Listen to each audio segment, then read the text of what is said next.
देख रहे हैं खुलासा टुडे न्यूज, हर कदम आपके साथ। हाल ही में चर्चित आदेश जो कि जैन समाज अल्पसंख्यक है, इसीलिए उन्हें हिंदू विवाह अधिनियम का लाभ नहीं मिलेगा, पर माननीय हाईकोर्ट इंदौर द्विबेंच में सुनवाई की गई। यहाँ सबसे महत्वपूर्ण मुद्दा यह था कि एक जैन दंपत्ति की आपसी विवाह विच्छेद याचिका, जिसमें पत्नी स्वयं प्रैक्टिसिंग एडवोकेट इंदौर की है और से वर्षा गुप्ता एडवोकेट द्वारा प्रस्तुत की गई उक्त विवाह विच्छेद आवेदन को बिना सुने यह तथ्य निरस्त किया गया कि जैन समाज अल्पसंख्यक है व जैन विवाह हिंदू विवाह से भिन्न है तथा बहुसंख्यक के नियमों को नहीं मानता, इसलिए विवाह विच्छेद हिंदू विवाह अधिनियम से नहीं किया जा सकता। यह आदेश पारित करने की अनुमति सीपीसी की धारा 113 में फैमिली कोर्ट के जज को नहीं है, जबकि उन्हें इस तरह का मुद्दा सीधे हाईकोर्ट को रेफर करना था, इसलिए आदेश प्रथम दृष्टया ही अवैधानिक है। उक्त मामला सर्वप्रथम नितेश बनाम शिखा के रूप में अपील कर उच्च न्यायालय में सुनवाई के लिए प्रस्तुत हुआ। पूर्व में फर्स्ट एडिशनल प्रिंसिपल जज श्री धीरेन्द्र सिंह साहब द्वारा जैन समाज को और हिंदू समाज को, क्योंकि जैन समाज के कुछ रीति रिवाज हिंदू विधि से अलग हैं, इसके कारण जैन समाज के सभी व्यक्तियों को हिंदू विधि के अंतर्गत तलाक लेने से तलाक देने को इनकार किया था और उनको ये ठहराया था कि उन पर हिंदू विवाह अधिनियम के प्रावधान उन पर लागू नहीं होते। इस तरह का जो आदेश दिया था उसको हमने माननीय उच्च न्यायालय में चुनौती दी थी। माननीय उच्च न्यायालय द्वारा यह माना गया है कि सभी कानूनों में हिंदू विधि का लाभ जैन, बौद्ध और सिख धर्म को भी दिया गया है। इस कारण सारी हिंदू विधियां जैन, बौद्ध और सिख धर्म के अनुयायियों पर भी लागू होती है।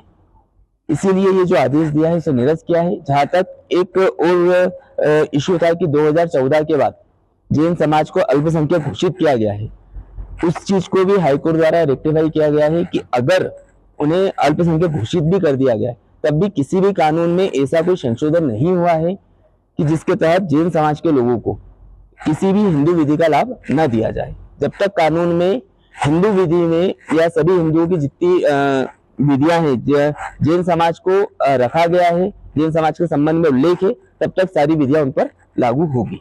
आप इसको क्या तक न्यायोचित मानते हैं इस आदेश को? ये फैसला हमारे माननीय प्रधानमंत्री महोदय, हमारे जो सरकार द्वारा और हमारे संविधान द्वारा जो एकता और अखंडता के लिए बताया गया है और हमारे जो संविधान में ये बताया है कि विभिन्न धर्मों के बीच में जो एकता है उसी के संबंध में आदेश है। इससे और समाज में एकता की भावना प्रगाढ़ होती है, क्योंकि जैन प्रारंभ से ही हिंदू विधि का अंग रहा है।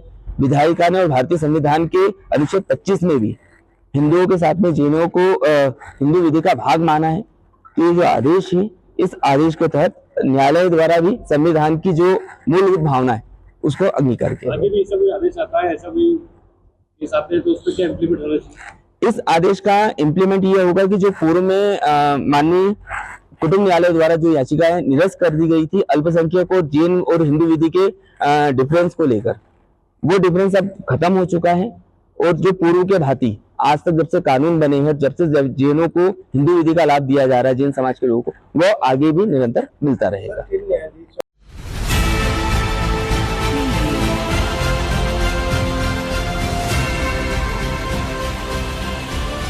आप देख रहे हैं खुलासा टुडे न्यूज, हर कदम आपके साथ।